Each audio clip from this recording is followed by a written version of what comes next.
Australia is a country comprising the mainland of the Australian continent, the island of Tasmania and numerous smaller islands. It is the world's sixth largest country by total area. Neighboring countries include Indonesia, East Timor and Papua New Guinea to the north, the Solomon Islands, Vanuatu and New Caledonia to the northeast, and New Zealand to the southeast. Australia is the world's 12th largest economy and has the world's 5th highest per capita income. Australia has 6 states: New South Wales, Queensland, South Australia, Tasmania, Victoria, and Western Australia, and 2 major mainland territories, the Australian Capital Territory and the Northern Territory.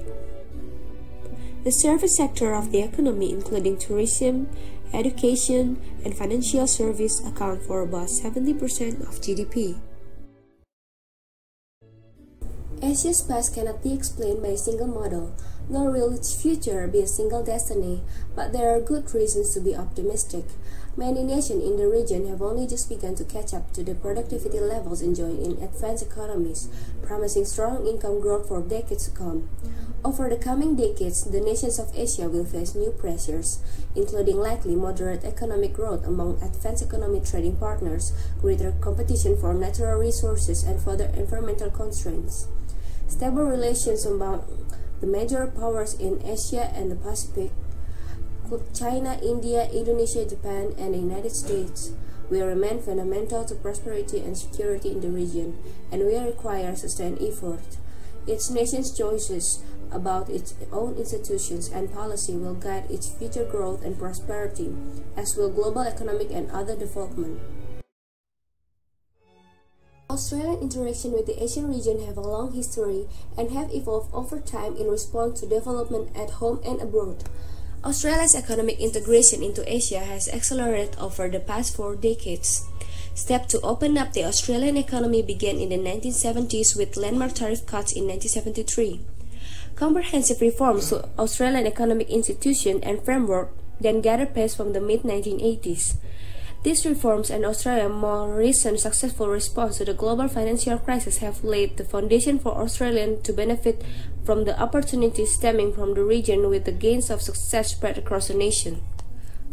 More recent policy reforms are important components to further strengthen the economic resilience and diversity and enhance its ability to engage with Asia.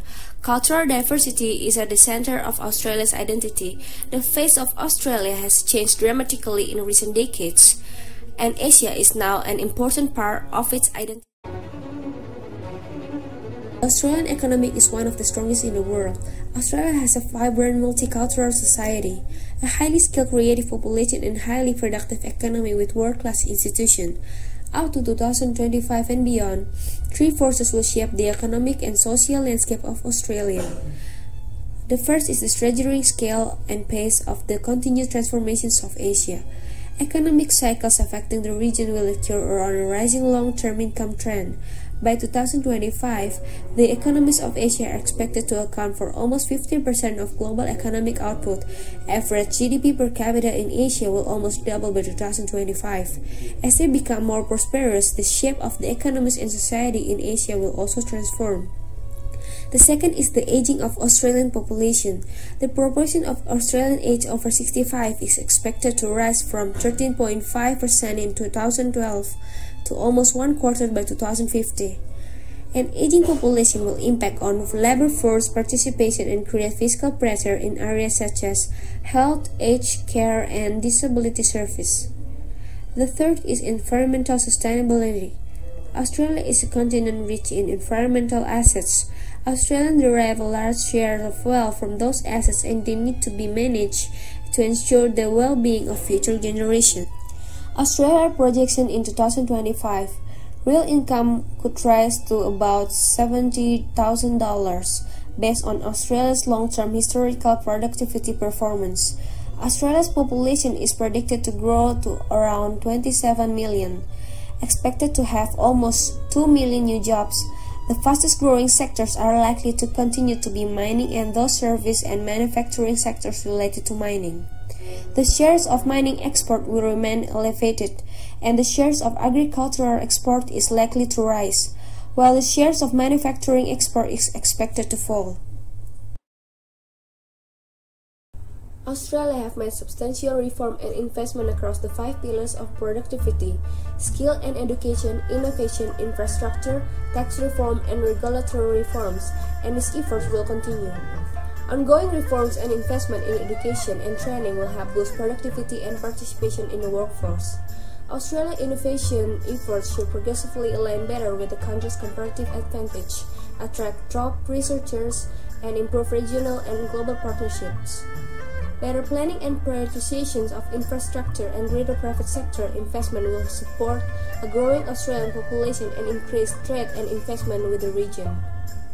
Australia's tax system will be progressively reformed to better encourage investment in Australia and participation in the workforce, and to ensure that the public finance remains sustainable. Over time, the government will remove unnecessary regulation costs on business and people. Australia's macroeconomic framework, a floating exchange rate acting as a shock absorber for the economy, independent monetary policy target low inflation, and a medium-term fiscal policy framework remains crucial to success. Australia's future prosperity will be built on their strengths and capabilities.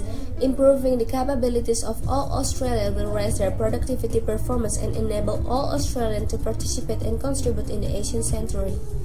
Australia needs to build Asia-relevant capabilities, both broad-based and specialized. The skills and education system play a fundamental role in ensuring that all Australians can develop the right capabilities. Australia is improving the quality and accessibility of their skills and education system to be among the world's best. This requires a long-term effort by all government in partnership with business and communities. Businesses, the public sector, and national institutions need to ensure they have the right mix of capabilities to seize the opportunity and make the most of Asia's rise. Australia's strong social foundations are the basis for their success in the Asian century, and Australia will continue to strengthen them. The Asian century offers a wealth of opportunity for Australian businesses and consumers as the flow of goods, service, people, and capital increases between Australia and the region. Australian businesses and their employees can be big winners from the Asian century with new and expanding opportunity for Australian miners, manufacturers, farmers, and a broad range of service providers. To make the most of these opportunities, Australian businesses must be fully part of the region, adjusting their strategy, linking with regional value chains, and developing long-term relationships. Australian businesses need to continue developing product, service, and expertise that are valued in Asia by innovating and by understanding the diversity in demand, condition, and custom. The government will work beyond Australian borders to strengthen regional economic and financial architecture, increase openness to trade by reducing tariffs and other barriers to the movement of goods, service, and people, and improve inward and outward investment opportunities for Australian businesses across the region.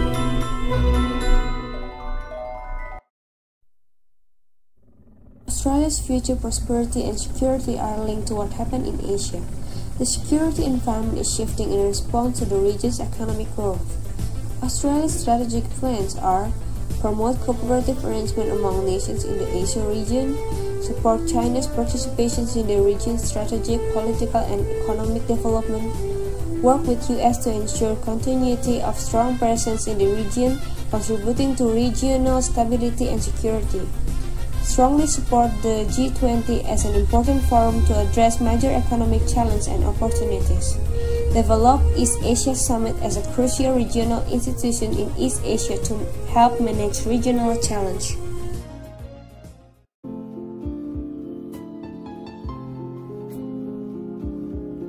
Australia's connection with the region over decades have been woven into a pattern that is both deep and complex.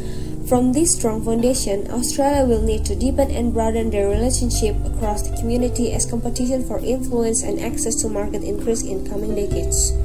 Stronger and more comprehensive relationships with countries across the region will be built through collaboration and cooperation and based on trust, mutual respect, and understanding. Australia will maintain an effective diplomatic network with the necessary capabilities and with an expanded footprint across Asia over time.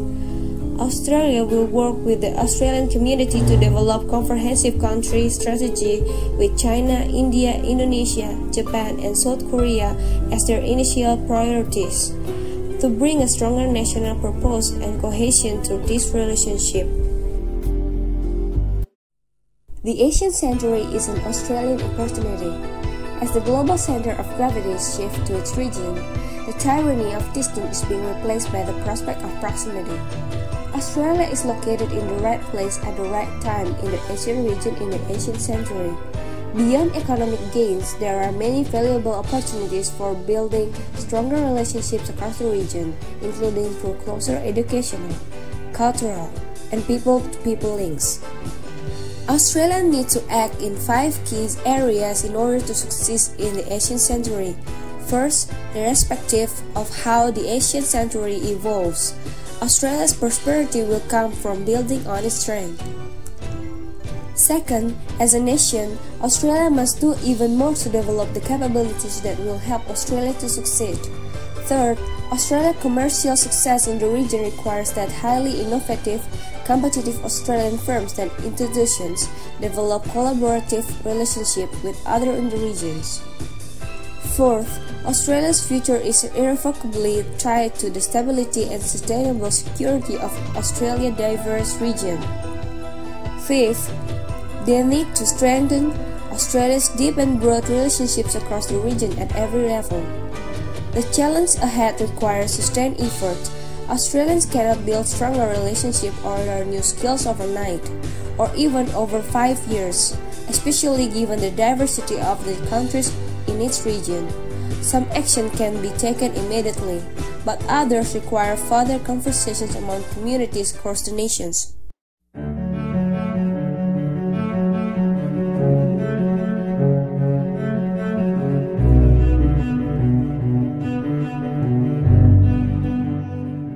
I need another story, something to get off my chest. My life gets kinda boring, need something that I can confess. Till on my sleeves I stained red from all the truth that I've said. Come by it honestly, I swear. Thought you saw me wink, no, I've been on the brink. So tell me what you want to hear.